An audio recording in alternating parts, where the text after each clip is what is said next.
Praise the lord. પ્રભુ ઈસુના નામમાં આપ સર્વને પ્રેમી સલામ. પ્રભુના વચનોમાંથી શીખવા માગીએ છીએ લૂકની લખેલી સુવાર્તા 9મો અધ્યાય 6ઠ્ઠી કલમ. ત્યાં લખવામાં આવ્યું છે, તેઓ ત્યાંથી નીકળ્યા અને ગામે ગામ સુવાર્તા પ્રગટ કરતા તથા સર્વ ઠેકાણે રોગ મટાડતા ગયા. 5મી કલમ. તે શહેરમાંથી તમે નીકળો ત્યારે જેટલાએ તમારો અંગીકાર કર્યો ન હોય તેટલાની વિરુદ્ધ સાક્ષી તરીકે તમારા પગ પરની ધૂળ ખંખેરી નાખજો.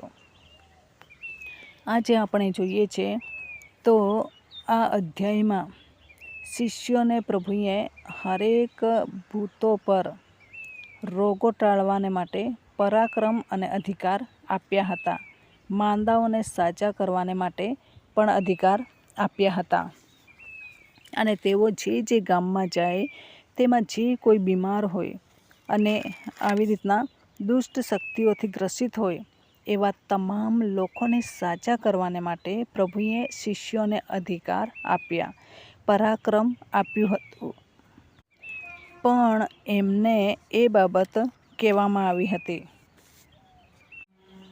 કે તમારે વધારે સામાન લેવાનો નહીં, સામાનની ચિંતા કરવાની નહીં, તમારે જે ભૌતિકવાના છે એમની ચિંતા કરવાની નહીં, તમને જે કામને માટે મોકલેલા છે એની ચિંતા કરવાની. સકળા ભૂતોને કાઢવાના છે, રોગોને ટાળવાના છે અને બીમારોને સાજા કરવાના છે. એના તરફ તમારું ફોકસ હોવું જોઈએ. પરંતુ ઘણી વખત આપણે જોઈએ છે શિષ્યોએ એ બધું કામ તો વ્યવસ્થિત કર્યું, તે સમયના શિષ્યોએ એ કામ બરાબર કર્યું. આજના પ્રભુના શિષ્ય છે, પ્રભુના સેવકો છે, આપણે બધા પ્રભુના શિષ્યો છે, સંતો છે, ભક્તો છે. આપણે શું કરીએ છીએ? આપણે દુનિયાવી બાબતોને સાથે સંગ્રહ કરીને જઈએ છીએ કે મારે કોઈના ઘરે આમ નહીં થવું જોઈએ, તેમ નહીં થવું જોઈએ, અને એ પ્રમાણે કોઈના દબાયેલા નહીં રહીએ એટલા માટે આપણે એ પ્રમાણે કરતા જઈએ છીએ. પરંતુ જે વ્યક્તિના ઘરમાંથી આવા ચમત્કારો થશે એ વ્યક્તિ આપણને ભૂખ્યું જ મોકલી દેશે કે એ વ્યક્તિ આપણને એમ જ મોકલી દેશે કે એ કંઈ ને કંઈ વ્યવસ્થા કરીને આપણા માટે એ વ્યવસ્થા કરશે જ અને પછી મોકલશે. એટલા માટે પ્રભુએ કીધું કે તમારે ચિંતા કરવાની નહીં. જે હેતુને માટે જાઓ છો એના તરફ વધારે ફોકસ કરો. બીજી બધી ખાવાની પીવાની, કેવું મળશે, આ નથી તે નથી, એની ચિંતા કરવાની નથી.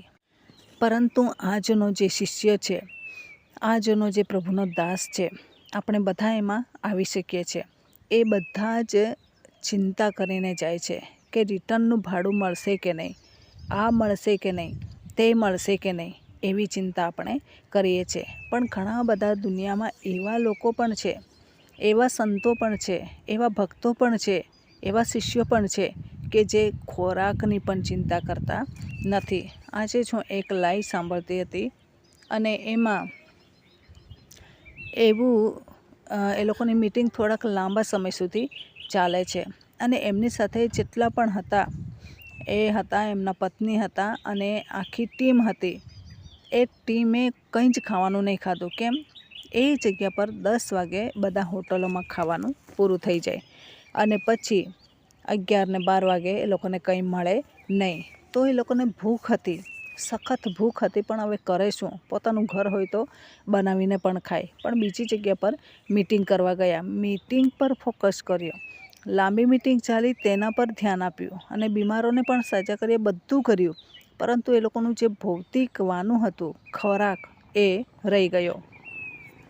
પણ એ લોકોને કંઈ ચિંતા પણ નહીં હતી. ભૂખ તો હતી પરંતુ એના માટે એ લોકોએ કંઈ ફરિયાદ પણ કરી નહીં કે અમને ખોરાક નહીં મળ્યો, પહેલાં છોડી દે તો સારું, અમારા માટે વ્યવસ્થા કરવાની હતી, આમ હતું. કંઈ જ નહીં, ભૂખ્યા રહ્યા પરંતુ પ્રભુનું કામ કર્યું. સાથે સાથે અડધી રાતે પણ ઘણા બધા લોકો આવ્યા, એ બધાને સાજાપણું અપાવ્યું, એમના માટે પ્રાર્થના કરી. કયા હૃદયે? ભૂખ્યા પેટે એમણે પ્રાર્થના કરી, કોઈ જાતના ફરિયાદ વગર પ્રાર્થનાઓ કરી અને ત્યાં અદ્ભુત ચિહ્નો અને ચમત્કારો અને સાજાપણું મળે છે. આપણે એક વખત આપણા પોતાની વ્યવસ્થા કરીએ છીએ, ખોરાકની વ્યવસ્થા કરીએ છીએ, પાણીની વ્યવસ્થા કરીએ છીએ, કરવી જોઈએ. પરંતુ પ્રભુનું વચન અહીંયા તે વખતના શિષ્યોને શું કહે છે, અને આજના શિષ્યોને બી એમ જ કહેવા માગે છે. તેણે તેઓને કહ્યું, લુક 9:3, કે મુસાફરીને સારું તમે કંઈ પણ લેતા ના, લાકડી નહીં, જોડનું નહીં, રોટલી નહીં કે નાણું પણ નહીં, વળી 2 અંગરખા રાખશો નહીં. રોટલી પણ લેવાને માટે ના પાડી. હવે કોના ઘરે જઈશું? કોઈકને સાજાપણું મળ્યું કે નહીં મળ્યું, ખોરાક મળ્યો કે નહીં મળ્યો, આપશે કે નહીં આપશે, તેની ચિંતા કર્યા વગર એક વખત જે હેતુને માટે જાઓ છો તેના પર ધ્યાન રાખો અને એ સિદ્ધ થાય એના માટે કોશિશ કરો.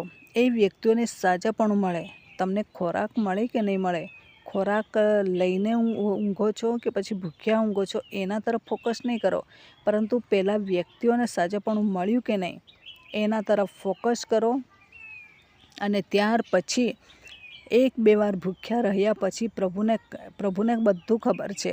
ત્યારે પ્રભુ જાણશે કે આ મારો સેવક છે, એ ભૌતિક વાના માટે નથી, એ આત્મિક વાના માટે છે. અને પછી પ્રભુ એમને વરદાનોથી ભરે છે. પરંતુ ઘણા બધા સંતોને પોતાના ભૌતિક વાનાની એકવાર બંદોબસ્ત કરે છે. મને આટલું મળવું જ જોઈએ તો હું આ જગ્યા પર આવીશ, વચન આપીશ, આ પ્રમાણે કરીશ. પરંતુ એ ખોટી રીત છે. એમનું કંઈક અલગ નિયમો હશે, આપણે એમને એ નથી કરી શકતા. પરંતુ જ્યારે પ્રભુનું વચન કહે છે કે આના માટે તમારે કંઈ નહીં લેવાનું અને તમારે જ્યાં મોકલો ત્યાં જવાનું, ભલે વ્યવસ્થા હોય કે નહીં હોય ત્યાં જાઓ, એવી રીતના કરીએ છીએ પ્રભુના ઈશારા પર, પ્રભુના કહ્યા પર, તો પ્રભુ અદ્ભુત તરીકાથી આપણને સાજાપણું આપે છે. આ દિવસોમાં આપણા ભૌતિક વાનાની ચિંતા નહીં કરીએ, એ પ્રભુ ચિંતા કરશે, આપણે કરવાનું નથી. પરંતુ આત્મિક વાનાની ચિંતા કરીએ, આત્મિક વાના તરફ લક્ષ્ય રાખીએ, ધ્યાન આપીએ, એ મેળવવાને માટે કોશિશ કરીએ. માથી 6:33 લખેલું છે કે પહેલાં તેમના રાજ્યને શોધો, એ ઉમેરી આપવામાં આવશે.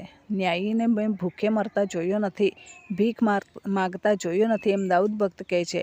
તો આપણને પણ ભૂખે મરવા દેશે નહીં. પરંતુ પ્રથમ આપણે પ્રભુ તરફ ધ્યાન આપીએ. આપણને પ્રભુએ કયું કામ સોંપ્યું છે તે થયું કે નહીં, કેટલે સુધી થયું, કેવી રીતના થઈ રહેલું છે તે જોઈને આપણે એના પર ફોકસ કરવાની જરૂર છે. ભૌતિક વાના પ્રભુ સમયે સમયે પૂરા પાડશે. તો આ વચન પ્રમાણે જીવન જીવવા પ્રભુ આપણને સહાય કરે. વચનનો આશીર્વાદ પ્રભુ આપણને સર્વને પૂરો પાડે. આમેન. પ્રાર્થના કરીએ. પ્રેમાળ પરમેશ્વર પિતા, અમે તમારો આભાર માનીએ છીએ, તમારી સ્તુતિ કરીએ છીએ. તમામ શ્રોતાજનોના જીવનમાં અદ્ભુત કામ કરો, ચિહ્ન અને ચમત્કાર કરો અને વધુને વધુ તમારા મહેમાન માટે ઉપયોગી બનાવો એવી કૃપા માગીએ છીએ. જે વરદાનો પ્રભુ તમે અમને આપવા માગો છો એ તમામ શ્રોતાજનોને પણ આપો અને પ્રભુ એમના મારફતે અદ્ભુત કામો કરાવો અને અમે અદ્ભુત કામો કરનારા બની શકીએ એવી કૃપા પણ અમે તમારી પાસે માગીએ છીએ. આ તમામ બાબતોને પ્રભુ તમારા લોહીની અંદર કવર કરી દેતા આ પ્રાર્થના પ્રભુ ઈસુના મૂલ્યવાન નામની અંદર માગીએ છીએ. Amen. Thank you. Praise the lord. God bless you. Amen.